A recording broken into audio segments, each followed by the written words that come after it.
Salut tout le monde! Cette semaine, je vous partage 5 choses qui ont changé depuis mon troisième enfant. Personnellement, c'était quelque chose qui m'inquiétait beaucoup. C'est quelque chose que j'ai longtemps recherché avant d'avoir mon troisième, malgré le fait que chez moi, quand j'ai grandi, on était 3 à la maison et ça s'est toujours bien passé. Pour moi, ma transition entre 1 et 2 a été quand même assez marquante. Alors, étant quelqu'un qui aime beaucoup se préparer d'avance, j'essaie vraiment de savoir en fait à quoi m'attendre, etc.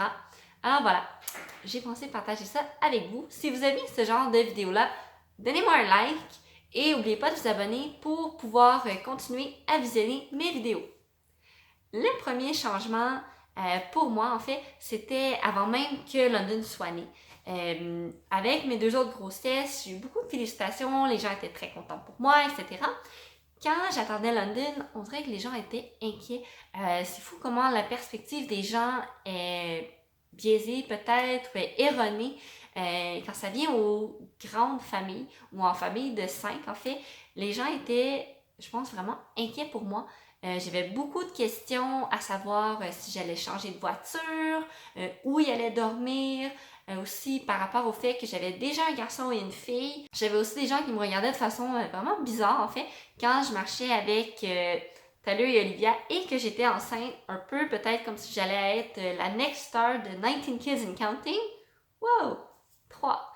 Pas 19. 3. That's it. Alors voilà, c'est quand même spécial de voir que la vie n'est pas nécessairement faite pour les familles de 5.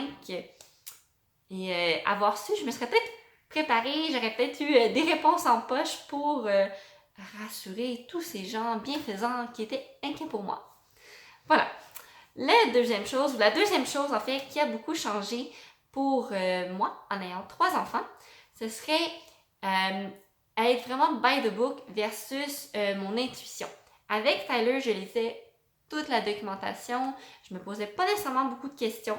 J'étais souvent sur les blogs, je recherchais beaucoup à savoir justement qu'est-ce qu'il devait faire, à quel âge il devait s'asseoir, etc.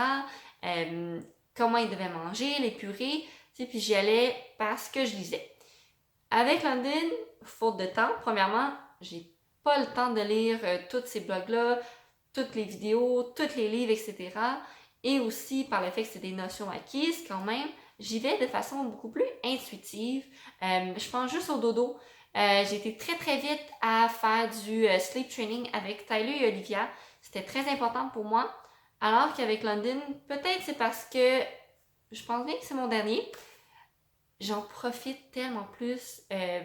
Moi, je ne me sentais pas prêt à dormir. C'était correct. J'ai laissé les choses aller. J'ai continué à allaiter quand même assez longtemps la nuit, je pense. Et il les a délaissés par lui-même, ses boires. Et maintenant, il a 8 mois. Il dort, il fait ses nuits. Et tout s'est bien passé. Et un petit peu avec tout aussi, l'alimentation. Je suis beaucoup plus mellow avec ça. On y va avec la DME, il mange par lui-même. C'est sûr que moi, je fais un mix. Peut-être que je ferai une vidéo là-dessus, mais je crois pas nécessairement à tout le principe de vraiment juste laisser l'enfant choisir. Tu sais, London, mange ce qu'on mange. Là, il va pas choisir ce qu'il va manger et il doit manger ce qu'on mange. C'est important qu'il soit nourri jusqu'à un certain point là, quand même. Mais voilà, tu sais, j'y vais vraiment avec comment je me sens. Je suis beaucoup plus confiante dans mon rôle de mère. Peut-être parce que j'en ai 2 autres qui ont survécu. Alors, je me dis, je dois pas être si pire. Voilà. La troisième chose qui a beaucoup changé pour nous, c'est l'indépendance. C'est fou comment London est un bébé indépendant. Peut-être malgré lui, mais c'est un bébé qui a toujours appris à attendre son tour. Tu sais, j'en ai 2 autres. J'ai 2 autres enfants à qui m'occuper, qui demandent mon attention. Alors, des fois, je peux pas être avec lui la seconde près. Puis, ça fait en sorte qu'il est beaucoup plus patient. C'est un bébé qui peut jouer quand même très longtemps seul, qui va être très content d'avoir ses jouets, je vais l'asseoir pas loin de moi. Puis, il va se jaser, il va se promener, il va s'amuser. Et c'est vraiment le jour et la nuit entre mon premier, justement, et maintenant mon troisième. La quatrième chose qui a beaucoup changé, c'est côté flexibilité. être flexible par rapport à tout. En fait, un bébé, c'est imprévisible. Des enfants aussi.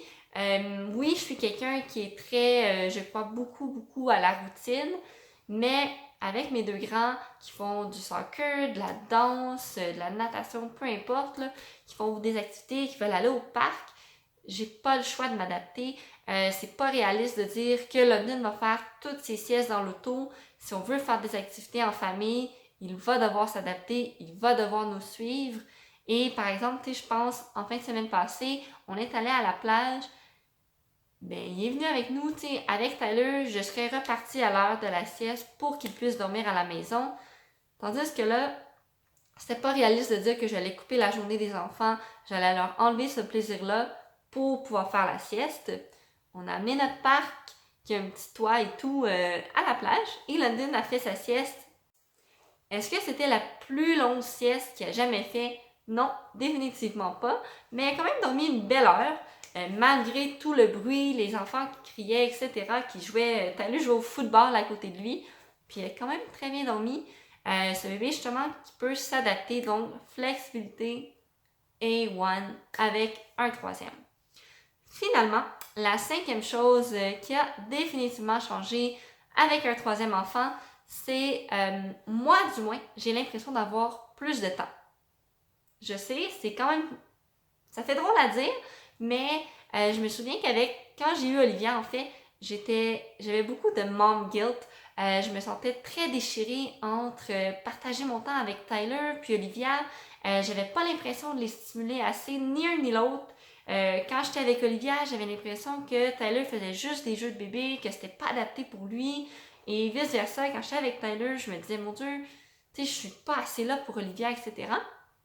Tandis que maintenant, parce qu'ils sont trois, j'en ai toujours deux qui peuvent jouer ensemble. Donc, si je fais des activités de bébé avec London, ben les deux grands peuvent aller jouer dehors, ils s'amusent, je sais qu'ils sont en sécurité, je les entends rire aux éclats, donc je sais qu'ils s'emmerdent pas, définitivement pas en tout cas. Ici, je passe du temps par exemple avec Olivia, si elle veut que je pince ses ongles, ben Tyler peut toujours jouer avec London quelques minutes, le temps que je passe du temps avec elle, ou encore Olivia avec London, etc. Quand le bébé dort, j'ai plus de temps pour les grands. Vraiment, je trouve ça merveilleux, justement par le fait que il y a personne qui est seul. J'ai toujours quelqu'un qui peut jouer avec son frère ou sa sœur. Alors voilà, j'ai définitivement l'impression d'avoir plus de temps à donner à tout le monde, d'être capable de faire des activités vraiment adaptées à leur âge. Alors voilà, c'était mes 5 choses qui ont changé avec l'arrivée de mon troisième. J'espère que vous avez aimé. N'oubliez pas de liker la vidéo et je vous verrai la prochaine fois.